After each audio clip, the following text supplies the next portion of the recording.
And if this book had not survived, so if the copy or the very small numbers of copies in these monasteries in the medieval period had disappeared, or the monastery burned down or whatever, how would we think differently about Rome? I mean, how influential is this book in shaping what I think most people who are interested, most people's conception of Rome? I think it would have massively, massively affect it, because I suppose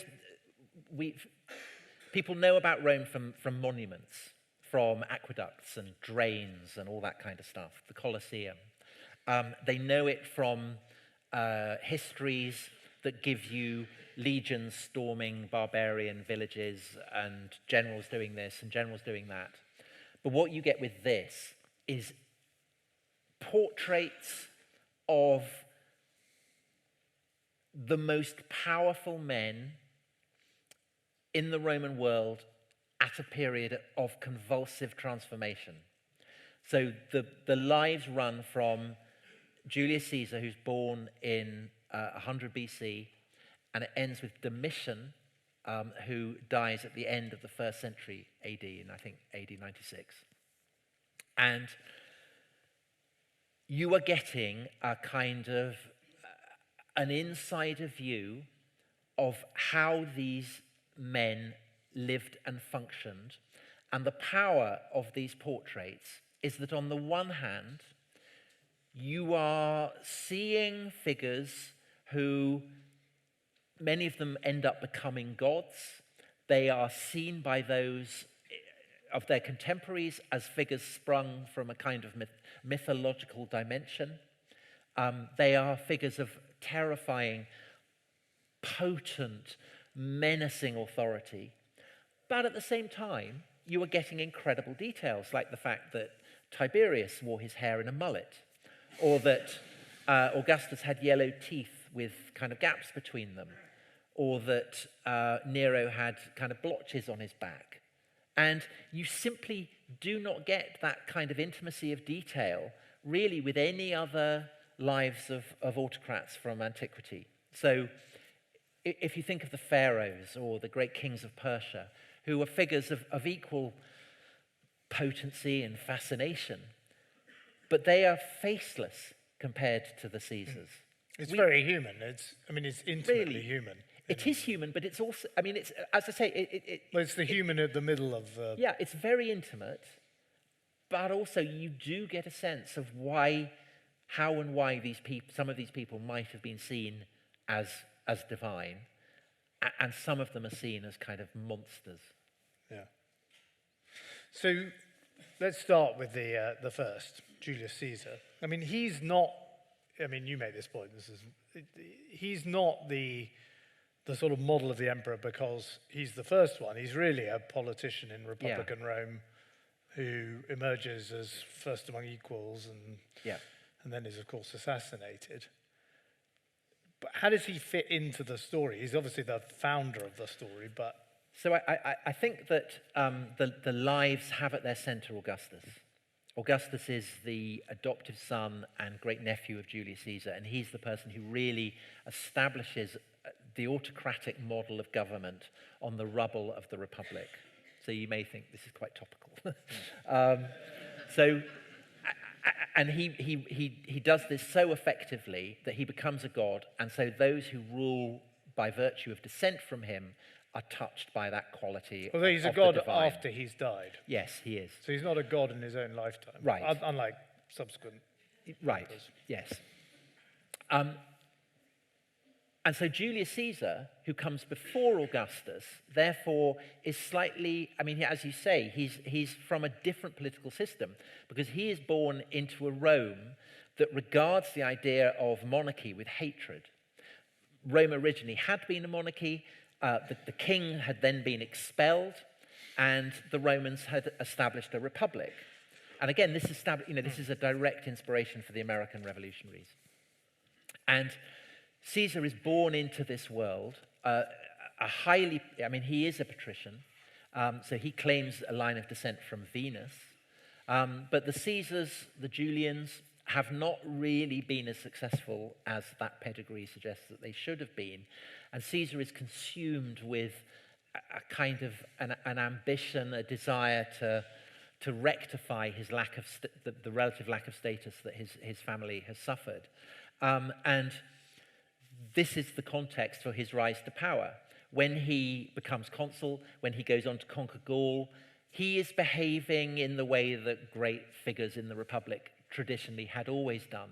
What is exceptional is that the opportunities that he is able to grab enable him in the long run to put the whole Republican system in his shadow.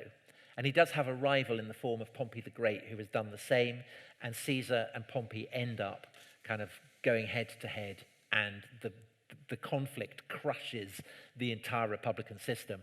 Caesar emerges triumphant from it.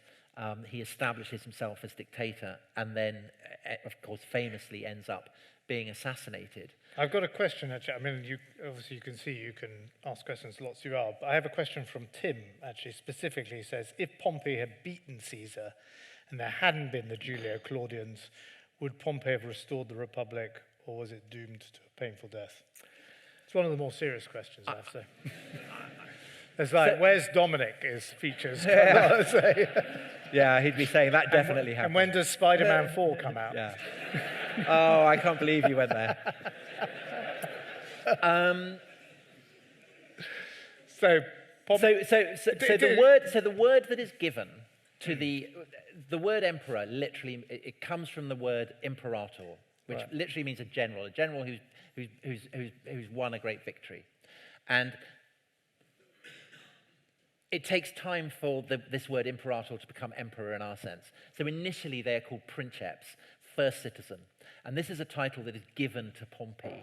So in a sense, Pompey is the first of the principes. He's the first princeps.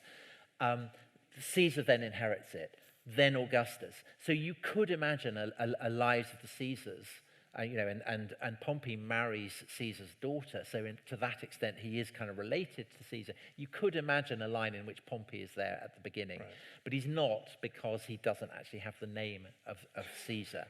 But I think the thing about the life of Julius Caesar, as opposed to all the other ones, is that you have a sense of space and context, because Caesar is operating in a republic, and so Pompey does feature in it. The other great names of the age that do, Crassus and Cicero and Cato and people like this.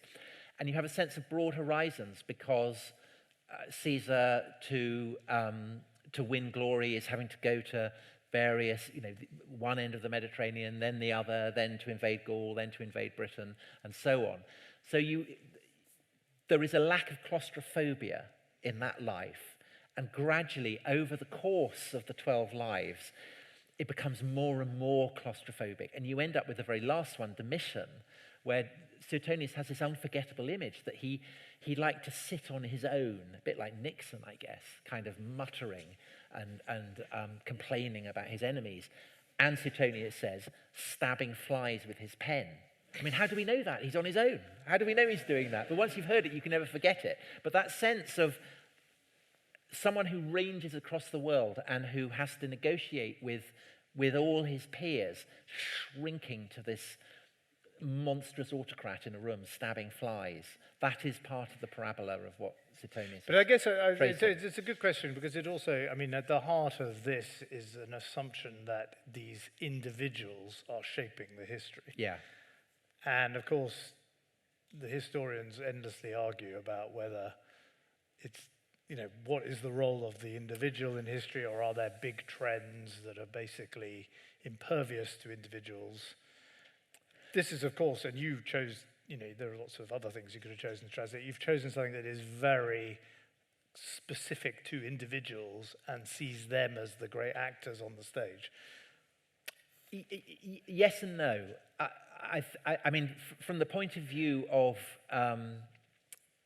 do the Caesars actually have an impact on history? I think Julius Caesar definitely does. I think Augustus does. I don't really think any of the others do. And the sense that a Caesar is pretty impotent, and actually the opportunities to change history have kind of shrunk. Because the empire's been established, and now The empire's been established. and there's enough of I guess the Suetoniuses of the world are now running it. And Exactly. Yes, exactly. And kind of, bitching about you and going on about your hair and all that kind of thing. Yeah. But I think also the sense that when you look at a Caesar, you are also looking at a portrait of the Roman people more generally. I think that's really something that Suetonius is keen on, because the lives of the Caesars is not the only thing that we know. He wrote other things as well. We have a list of texts that he's supposed to have written which haven't survived. But he writes about childhood toys. He writes about the kind of entertainments that get put on, public entertainments that get put on in Rome. He writes about dress and costume. He writes about food. He writes a series of lives of the world's most famous prostitutes. So all these topics, food, sex, entertainment, childhood, all of these are reflected in his Lives of the Caesars. So he will go into great detail about what an emperor likes to eat, what his sexuality is, the kind of entertainments that he throws on. And it's telling us about the individual Caesar, but it's also using the Caesar as a mirror held up to the society that he lives in. So the moral judgments that Suetonius is giving to a Caesar who may do this sexual activity, or may put on this particular show, or may have played these particular games as a child, Suetonius is giving us a portrait of Roman society as well as of the Caesars. And I think that, again, is a huge part of the fascination of it. And so let's turn to the sex. We've waited long enough to. I think one of the things, maybe to correct me if I'm wrong, but when listening to your podcast, one of the sort of points you make when you're talking about quite a lot of different topics is it's quite hard to imagine life back then. Whereas there's obviously a counter view, which is humans don't change, they're always the same. This kind of event could have happened 2,000 years ago. Well, it does. Yeah. I mean, this kind of event does. So, and one of the best accounts, one of the funniest bits in Suetonius, which Graves picks up on, is that Claudius, who basically becomes emperor by mistake because there's no one else, because he's seen as a kind of drooling, dribbling idiot, and so unqualified to rule as emperor that he, as a young man, becomes a historian, which is the lowest of the low. And he writes... Yeah, but look where he ends up. Exactly. Emperor, Caesar. He writes this history, and his brother Germanicus, who's a kind of dashing war hero, it convenes this great meeting, a bit like this, where people will come and hear him read. And Claudius is about to start when a very large, fat senator walks in, sits on a chair, and the chair collapses, and everyone laughs. But Claudius gets the absolute giggles. He can't stop laughing the whole way through, and ends up being kind of led off in disgrace. And it's those kind of moments, I think, that you just, if Suetonius hadn't survived, we wouldn't have moments like that. But that's totally human. That's what connects us over the centuries. It is, but... Because I think you tend to make an argument that Christianity changes everything, and doesn't it? And we see our place in the universe and our moral framework, whatever our religion or lack of religion these days, certainly the Western world, and I guess it's had a big impact on the rest of the world, is in a kind of post-Christian period, and this is a pre-Christian period. But when you read about their cruelty and their sexual predilections, is it so exotic and so alien? Well, so I think that people laughing at people breaking their furniture, breaking their chair, I think that's universal. I think probably people were laughing about it in the Cro-Magnon period. But I think that, so the cruelty, I think there is a the last 100 years we've seen quite a lot of mass cruelty, haven't we? But I think there's a kind of, you see, the strange thing about Suetonius' lives is that... by the way, for those who, not yet, you can't have read the books, it's only coming out today, tomorrow, right, isn't it? But unless you read, the inferior Graves translation. Give us a couple of examples of unbelievably cruel things that the emperors did. Tortures or executions. Titillate the audience. Well, I've already mentioned Domitian's cruelty to flies, of course. I think that there are things that the Caesars do that, to our way of thinking, are monstrous, of which the staging, say, of spectacles that involve mass death would be one. So, gladiatorial combat, to our way of thinking, is unspeakably brutal and awful. But do you think Suetonius if never if crosses you put his on mind. a gladiator contest in London next year, and it was all legal, you'd get a big crowd? Of course you would. Absolutely, of course you would. And I mean, seriously, I remember during the ISIS executions online. Loads of people watched those. Right? Loads of people watched those.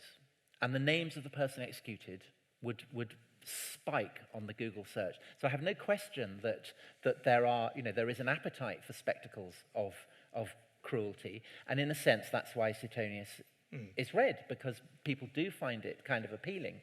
But I think that there is a kind of, let's say, an innocent quality of callousness that you get in imperial Rome.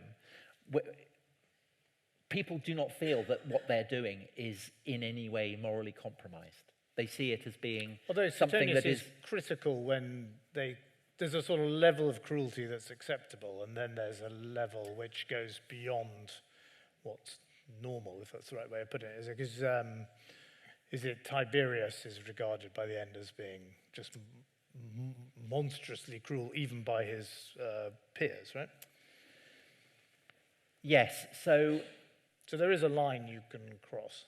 So there's the famous story told about Tiberius, that he's by this point he's an extraordinary man. He's a war hero. He's a great scholar. He's a great administrator.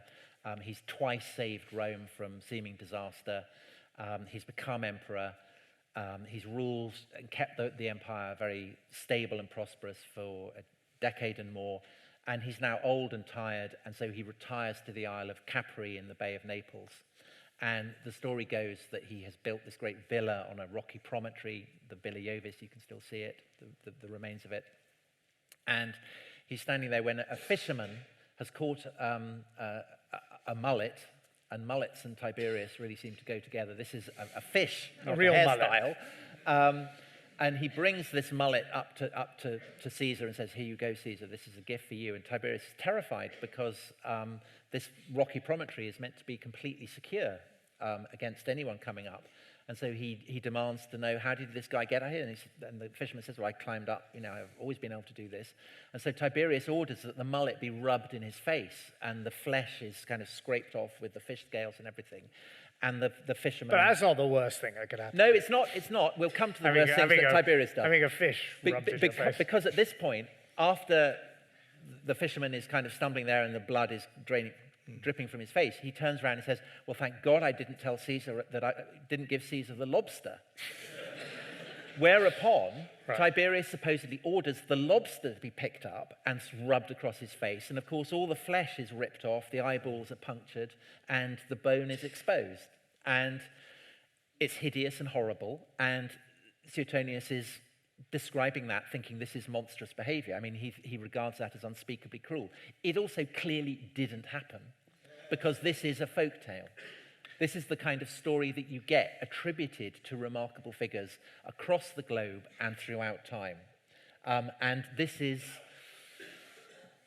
part of the complexity of the kind of the moral world, that often the figures who commit the worst crimes, so Tiberius, Caligula, Nero, they are being cast as monsters from a kind of mythology. And you can see Nero doing this quite deliberately. He murders his mother. I mean, Suetonius does not regard matricide as in any way acceptable. But Nero is unapologetic about this. He doesn't try and disguise the fact that he's killed his mother. He makes play with it. And the reason for this, I think, is that killing your mother is the kind of thing that heroes do in Greek tragedies. And Nero is casting himself... Usually by mistake, don't they? Well, no, because Clytemnestra, who's killed her husband, has to be killed by her son for killing his dad. So it's all very complicated. And Nero is situating himself in that world, and it has a kind of resonance. And the idea of playing an outsized character who articulates maybe dark impulses that society would generally suppress and does it for political advantage. I mean, maybe we're not completely unfamiliar with that at the moment. You know, we can think of certain political figures who might be doing an analogous role. And the emperors are able to make play with their... Well, if you're standing at one point, you see it as utter monstrousness. If you're standing from another perspective, you see it as kind of crowd-pleasing, a crowd-pleasing sense of excitement. But is it so? I mean, the Christian Inquisition, where unbelievable tortures, were carried out and public burnings, and I mean, it's not such. There's not such a kind of wrench as we move into the Christian era, or if you went to some, horrific concentration camp, in the 1940s. But the question is, why are they doing it? Human beings do this when they're given license to. But the question is, why are they doing it? You always got to ask, why are people doing it? Are they doing it because they want to be evil? Do the Nazis turn around and say, are we the baddies? The Nazis are doing it because they think that it's entirely justified what they're doing.